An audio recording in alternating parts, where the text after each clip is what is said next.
বিয়ের জন্য মেয়ে দেখতে গেছি, পছন্দ হয়েছে। পরের দিন শুনি মেয়ে বয়ফ্রেন্ডের সাথে পালাইছে। দ্বিতীয় মেয়ে দেখতে গেছি, গ্রামে ঢুকতে পারি নাই। মেয়ের বয়ফ্রেন্ড দলবল নিয়া কইল, গাড়ি ঘুরাবি নাকি ভাঙমু। তৃতীয় মেয়ে দেখলাম, বিয়ে প্রায় কনফার্ম, কেনাকাটাও শেষ।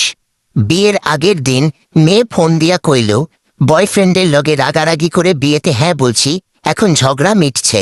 আমাকে বিয়ে করলে করতে পারেন, তবে আমি চান্স পাইলেই ভাগব।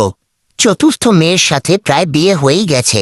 প্রথম কবুল বলে ফেলছি, দ্বিতীয়টা বলার আগেই মেয়ের বয়ফ্রেন্ডের অতর্কিত হামলা।